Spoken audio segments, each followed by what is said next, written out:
ಪ್ರಧಾನಿ ನರೇಂದ್ರ ಮೋದಿಜಿಯವರು ಇಡೀ ದೇಶದ ಎಲ್ಲ ಜನರಿಗೆ 29 ರೂಪಾಯಿಗೆ 1 ಕೆಜಿ ಅಕ್ಕಿ ಅಂತ ಕೊಡೋದಕ್ಕೆ ಒಂದು ಐತಿಹಾಸಿಕ ತೀರ್ಮಾನ ತಗೊಂಡಿದ್ದಾರೆ.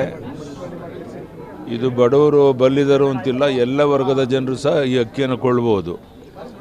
ಇದರಿಂದ ಇವತ್ತೇನು 50 ರೂಪಾಯಿ ಅಕ್ಕಿ ಇದೆ, ಅದು 29 ರೂಪಾಯಿ ಕೊಡ್ತಾ ಇರೋವಂಥದ್ದು ಒಂದು ಐತಿಹಾಸಿಕ ನಿರ್ಧಾರ. ಎಲ್ಲ ವರ್ಗದ ಜನರಿಗೆ ಇದನ್ನು ತುಂಬ ಅನುಕೂಲ ಆಗುತ್ತೆ. ಇವರೆಲ್ಲ ಗ್ಯಾರಂಟಿಗಳಿಗೂ ಹೋಲಿಕೆ ಮಾಡಿದರೆ ಇದೊಂದು ಐತಿಹಾಸಿಕ ತೀರ್ಮಾನ ಅಂತ ಹೇಳಕ್ಕೆ ನಾನು ಇಚ್ಛೆ ಪಡ್ತೇನೆ. ಇವತ್ತು ಸುತ್ತೂರು ಶ್ರೀಗಳವರ ಒಂದು ಕಾರ್ಯಕ್ರಮಕ್ಕೆ ಹೋಗ್ತಾ ಇದ್ದೇನೆ.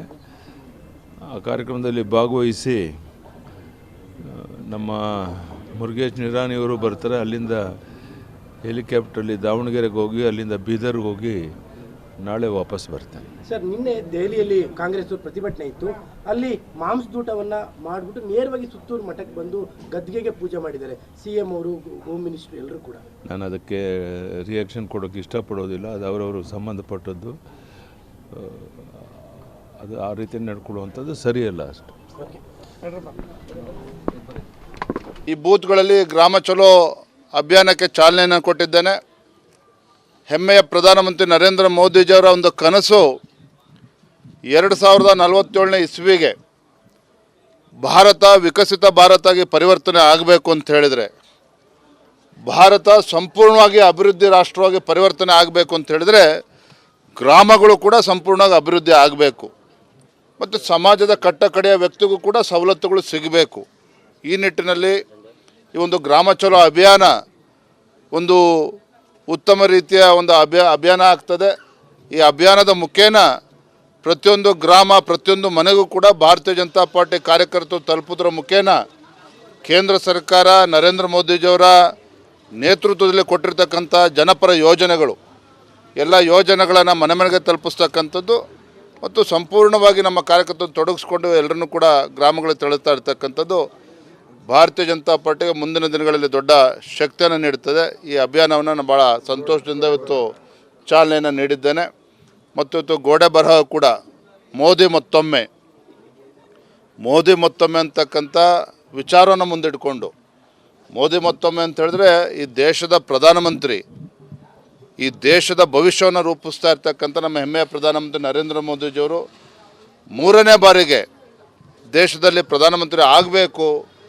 ಏನು ಕಳೆದ 10 ವರ್ಷದಲ್ಲಿ ಮಾಡ್ತಾ ಇರ್ತಕ್ಕಂಥ ಅಭಿವೃದ್ಧಿ ಕೆಲಸ ಕಾರ್ಯಗಳು ದೇಶದ ಕಟ್ಟಕಡೆಯ ವ್ಯಕ್ತಿಗೂ ಕೂಡ ತಲುಪಬೇಕು ಅನ್ನೋ ನಿಟ್ಟಿನಲ್ಲಿ ಕೇವಲ ಇದು ಭಾರತೀಯ ಜನತಾ ಪಾರ್ಟಿ ಕಾರ್ಯಕರ್ತರ ಆಶಯ ಅಲ್ಲ, ಈ ದೇಶದ ಪ್ರತಿಯೊಬ್ಬರೂ ಕೂಡ ಮೋದಿಯವರು ಮತ್ತೊಮ್ಮೆ ಪ್ರಧಾನಮಂತ್ರಿ ಆಗಬೇಕು.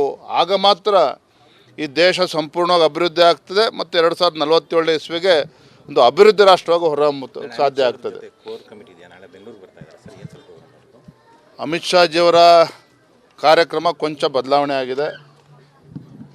ಈಗಿರ್ತಕ್ಕಂಥ ಪ್ರಕಾರ 10ನೇ ತಾರೀಕು ರಾತ್ರಿ ಮೈಸೂರಿಗೆ ನೇರವಾಗಿ ತಲುಪ್ತಾರೆ. ದೆಹಲಿಯಿಂದ 10 ರಾತ್ರಿ ಮೈಸೂರಿಗೆ ತಲುಪ್ತಾರೆ. 11 ಬೆಳಗ್ಗೆಯಿಂದ ಚಾಮುಂಡಿ ಬೆಟ್ಟ ತಾಯಿಯ ದರ್ಶನವನ್ನು ಪಡೆದುಕೊಂಡು ವಿವಿಧ ಕಾರ್ಯಕ್ರಮದಲ್ಲಿ ಭಾಗವಹಿಸಿ ಮತ್ತು ಸಂಜೆ ಸುತ್ತೂರು ಜಾತ್ರೆಯಲ್ಲೂ ಕೂಡ ಭಾಗವಹಿಸ್ತಾರೆ. ಸಂಜೆ ಭಾರತೀಯ ಜನತಾ ಪಾರ್ಟಿ ಕಾರ್ಯಕರ್ತ ಸಭೆಯೂ ಕೂಡ ಆಯೋಜನೆ ಮಾಡ್ತಾರೆ. ಅದನ್ನು ಚರ್ಚೆ ನಡೀತಾ ಇದೆ. ಸರ್, ಈಗ ಸಿದ್ದರಾಮಯ್ಯವರ ಮಾಂಸಾಹಾರ ಸೇವನೆ ಮತ್ತೆ ವಿವಾದ. ನಿನ್ನೆ ಮಧ್ಯಾಹ್ನ ದೆಹಲಿಯಲ್ಲಿ ಖರ್ಗೆ ನಿವಾಸದಲ್ಲಿ ಮಾಂಸಾಹಾರ ಸೇವನೆ ಮಾಡಿ ನಿನ್ನೆ ರಾತ್ರಿ ಜಗದ್ಗುರು, ಸುತ್ತೂರು ಜಗದ್ಗುರುಗಳ ಗದ್ದುಗೆಗೆ ಭೇಟಿ ಕೊಟ್ಟಿದ್ದಾರೆ. ಸರ್, ಕಾಂಗ್ರೆಸ್, ಸಿದ್ದರಾಮಯ್ಯ ಸೇರಿ ಕಾಂಗ್ರೆಸ್ ನಾಯಕರುಗಳು. ನೋಡಿ, ಭಾಳ ದುರಾದೃಷ್ಟ. ಸಿದ್ದರಾಮಯ್ಯನವರು ರಾಜ್ಯದ ಮುಖ್ಯಮಂತ್ರಿಗಳು ಅನ್ನೋದನ್ನು ಎಲ್ಲೋ ಒಂದು ಕಡೆ ಮರಿತಾ ಇದ್ದಾರೆ ಅಂತಕ್ಕಂಥದ್ದು ನನ್ನ ಭಾವನೆ. ಮತ್ತು ಇದು ಮೊದಲ ಬಾರಿ ಏನಲ್ಲ, ಹಲವಾರು ಸಂದರ್ಭದಲ್ಲಿ ಈ ರೀತಿ ಘಟನೆಗಳು ಪುನರಾವರ್ತನೆ ಆಗ್ತಾ ಇರ್ತಕ್ಕಂಥದ್ದು. ನೋಡಿ, ಮುಖ್ಯಮಂತ್ರಿಗಳು ಅಥವಾ ಸಿದ್ದರಾಮಯ್ಯನವರು ಅವರು ದೇವರ ಬಗ್ಗೆ ಎಷ್ಟೋ ಭಕ್ತಿ ಭಾವನೆ ಇಟ್ಕೊಂಡಿದ್ದಾರೆ, ಅದು ಬೇರೆ ಮಾತು. ಅದೊಬ್ಬ ರಾಜ್ಯದ ಮುಖ್ಯಮಂತ್ರಿ ಆಗಿ ತಮ್ಮ ನಡವಳಿಕೆಯನ್ನು ಪ್ರತಿಯೊಬ್ಬರು ಕೂಡ ಗಮನಿಸ್ತಾ ಇರ್ತಾರೆ. ಪ್ರತಿಯೊಬ್ಬ ಸಮಾಜ, ಪ್ರತಿಯೊಬ್ಬ ವ್ಯಕ್ತಿನೂ ಕೂಡ ಗಮನಿಸ್ತಾ ಇರ್ತಾರೆ. ಈ ರೀತಿ ಆಗಿರ್ತಕ್ಕಂಥ ಘಟನೆ ನಿಜವಾಗ್ಲೂ ಕೂಡ ಇದು ಖಂಡನೀಯ. ಇದು ಅದರಲ್ಲೂ ಕೂಡ ಸುತ್ತೂರು ಗದ್ದುಗೆಗೆ ಒಂದು ಪವಿತ್ರ ಸ್ಥಾನಕ್ಕೆ ಭೇಟಿಯನ್ನು ಕೊಟ್ಟಿರ್ತಕ್ಕಂಥ ನಿಜವಾಗ್ಲೂ ಕೂಡ ಇದು ದುರಂತ. ಇದು ನಿಜವಾಗ್ಲೂ ಕೂಡ ದುರಂತನೇ. ಇದು ಯಾಕೆ ಈ ರೀತಿ ಪದೇ ಈ ರೀತಿ ಘಟನೆಗಳು ನಡೀತಾ ಇದೆ, ಅವರೇ ಉತ್ತರ ಕೊಡಬೇಕು ಮಾನ್ಯ ಮುಖ್ಯಮಂತ್ರಿಗಳು. ಒಂದು ಕಡೆ ನೆನೆ ಭಾಷಣ ಮಾಡ್ತಾರೆ, ಅಣ್ಣ ಬಸವಣ್ಣವ್ರನ್ನ ನೆನಪು ಮಾಡ್ಕೊಳ್ತಾರೆ. ಅಂದರೆ ನಡೆಗೂ ನುಡಿಗೂ ಅಜಗಜಾಂತರ ವ್ಯತ್ಯಾಸ ಇರ್ತಕ್ಕಂಥದ್ದು. ನಡೆಗೂ ನುಡಿಗೂ ಅಜಗಜಾಂತರ ವ್ಯತ್ಯಾಸ ಇರ್ತಕ್ಕಂಥದ್ದು. ಇದು ಎಲ್ಲೋ ಒಂದು ಕಡೆ ಯಾವುದೋ ಒಂದು ಸಮಾಜಕ್ಕೆಲ್ಲ ಇಡೀ ರಾಜ್ಯದಲ್ಲಿರ್ತಕ್ಕಂಥ ಎಲ್ಲ ಭಕ್ತರ ಒಂದು ಭಾವನೆಗೆ ಧಕ್ಕೆ ಬರ್ತಕ್ಕಂಥ ರೀತಿಯಲ್ಲಿ ಮುಖ್ಯಮಂತ್ರಿಗಳು ನಡ್ಕೊಳ್ತಾ ಇರ್ತಕ್ಕಂಥದ್ದು ನಿಜವಾಗ್ಲೂ ಕೂಡ ಅದು ದುರಾದೃಷ್ಟ, ಈ ನಾಡಿನ ದುರಾದೃಷ್ಟ ಅಂತ ನಾನು ಹೇಳೋದಕ್ಕೆ. ನೀವು ಬಂದು ಕೂಡ ಕ್ಷೇತ್ರಕ್ಕೆ ಎಷ್ಟು ಸಂಶಕರು ಗೈರಾಗಿದ್ದಾರೆ? ಏನಣ್ಣ ಎಷ್ಟು ಸಂಶಕರು ಗೈರಾಗಿದ್ದಾರೆ? ಏನು ಸರ್ ಸಂದೇಶ ಇದೆ? ಬರ್ತಾ ಇದ್ದಾರೆ. ಸ್ವಲ್ಪ 10 ನಿಮಿಷ ಬಿಟ್ಟು ಪ್ರಶ್ನೆ ಕೇಳಿದ್ರೆ ಉತ್ತರ ಸಿಗುತ್ತೆ. ಸರ್, ಇನ್ನೊಂದು ಟೈಮ್ಸ್ ನಾವು ಸರ್ವೆ ಮಾಡಿದೆ ಸರ್.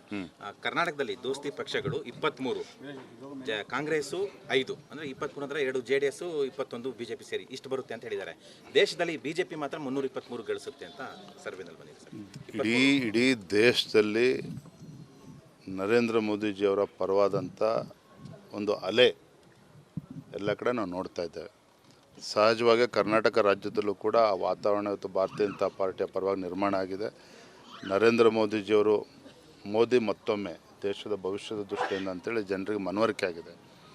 ಕರ್ನಾಟಕ ರಾಜ್ಯದಲ್ಲಿ ನಮ್ಮ ಮುಂದೆ ಇರತಕ್ಕಂಥ ಗುರಿ ಎಲ್ಲ ಕ್ಷೇತ್ರಗಳನ್ನು ಭಾರತೀಯ ಜನತಾ ಪಾರ್ಟಿ JDS ಒಗ್ಗಟ್ಟಾಗಿ ಗೆಲ್ಲಬೇಕು ಅಂತಕ್ಕಂಥದ್ದು. ಒಂದಂತೂ ನಿಮಗೆ ಭರವಸೆ ಕೊಡ್ತೇನೆ, 28 ಕ್ಷೇತ್ರಗಳ ಮತ ಎಣಿಕೆ ನಡೀತಕ್ಕಂಥ ಸಂದರ್ಭದಲ್ಲಿ ಒಂದೊಂದು ಸೀಟು ಗೆಲ್ಲೋದಕ್ಕೂ ಕೂಡ ಕಾಂಗ್ರೆಸ್ನವರು ಪರಿತಪಿಸ್ತಾರೆ. ಆ ರೀತಿ ವಾತಾವರಣ ಈಗಾಗಲೇ ನಿರ್ಮಾಣ ಆಗಿದೆ. ನಮಗಂತೂ ಸಂಪೂರ್ಣವಾಗಿ ವಿಶ್ವಾಸ ಇದೆ. ಒಂದು ಕಡೆ ನಮ್ಮ ಕಾರ್ಯಕರ್ತರು ಇವತ್ತು ರಣೋತ್ಸಾಹದಲ್ಲಿದ್ದಾರೆ, ಮತ್ತೊಂದು ಕಡೆ ಮತದಾರರು ಭಾಳ ಉತ್ಸಾಹದಲ್ಲಿದ್ದಾರೆ ಮೋದಿ ಮತ್ತೊಮ್ಮೆ ಅನ್ನುವ ವಿಚಾರದಲ್ಲಿ. ನಮಗೆ ವಿಶ್ವಾಸ ಇದೆ ಭಾರತೀಯ ಜನತಾ ಪಾರ್ಟಿ ಮತ್ತು JDS ಇಬ್ಬರು ಒಟ್ಟಾಗಿ ಒಂದಾಗಿ ನಮ್ಮ ಅವತ್ತು ಹೇಳ್ತಿದ್ದೇನೆ, we will have 100% strike rate. ಎಲ್ಲ ಸ್ಥಾನಗಳು ಕೂಡ ಉಚ್ಚಾಟನೆ ಮಾಡಿದಾಗ ತೆಗೆದುಕೊಂಡಿರೋದಕ್ಕೆ ಶಾಸಕರನ್ನ ಪರಿಗಣಿಸಿಲ್ಲ. ಏನಣ್ಣ? ಶಾಸಕರನ್ನ ಪರಿಗಣಿಸಿಲ್ಲ, ಅವರ ಅಭಿಪ್ರಾಯ ಸಂಗ್ರಹಿಸಿಲ್ಲ. ಎಲ್ಲವೂ ಕೂಡ ನಾಳೆ ನಡೆದಿದ್ರ ಬಗ್ಗೆ ಚರ್ಚೆ ಮಾಡಿ ಎಲ್ಲರನ್ನು ವಿಶ್ವಾಸಕ್ಕೆ ತೆಗೆದುಕೊಂಡು ಒಂದು ಒಳ್ಳೆ ನಿರ್ಧಾರ ಮಾಡ್ತಾರೆ. ವಿಧಾನ ಪರಿಷತ್ 7 ಸ್ಥಾನಗಳು ಚುನಾವಣೆ ನಡೀತಾ ಇದೆ. ಅಂದರೆ ಲೋಕಸಭಾ ಚುನಾವಣೆ ನಂತರ ಈಗಾಗಲೇ ಕಾಂಗ್ರೆಸ್ ಪಕ್ಷ ಅವರ ಅಭ್ಯರ್ಥಿಗಳು ಘೋಷಣೆ ಮಾಡಿದ್ದಾರೆ. ಮತ್ತು ರಾಜ್ಯಸಭಾ ಚುನಾವಣೆ ಎಲ್ಲ ವಿಚಾರವಾಗಿ ರಾಷ್ಟ್ರೀಯ ಅಧ್ಯಕ್ಷನ ನಾಳೆ ಭೇಟಿ ಮಾಡ್ತಕ್ಕಂಥ ಕಾರ್ಯಕ್ರಮ ಇದೆ. ಭೇಟಿ ಮಾಡಿ ಚರ್ಚೆಯನ್ನು ಕೂಡ ಮಾಡ್ತಾರೆ. ಏನಪ್ಪ ಇದು ಯಾವುದು ಕೂಡ ಚರ್ಚೆ ಆಗಿಲ್ಲ. ದೆಹಲಿ ವರಿಷ್ಠರ ಜೊತೆ ಚರ್ಚೆ ಮಾಡ್ತಾರೆ. ಧನ್ಯವಾದ. Thank you. ಸೋಲಿಲ್ಲದ ಸರದಾರ, ಗೆಲುವಿನ ಗುರಿಕಾರ, ಮತ್ತೆ ಅಧಿಕಾರಕ್ಕೆ INDIA ಹೂಂಕಾರ. ಕಾವೇರುತ್ತಿದೆ 2024ರ ಲೋಕ ಸಮರ. ದೇಶದ ನಂಬರ್ 1 ನೆಟ್ವರ್ಕ್ನಲ್ಲಿ big coverage.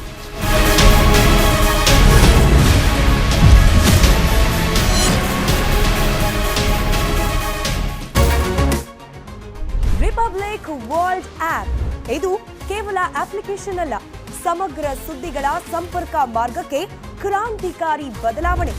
Republic world app ಕೇವಲ ಸುದ್ದಿ ಅಪ್ಲಿಕೇಶನ್ ಪರಿಚಯ ಮಾಡ್ತಿಲ್ಲ, ಬದಲಾಗಿ ಡಿಜಿಟಲ್ ಸುದ್ದಿ ಬಳಕೆಯ ಹೊಸ ಯುಗಕ್ಕೆ ನಾಂದಿ ಹಾಡ್ತಿದೆ.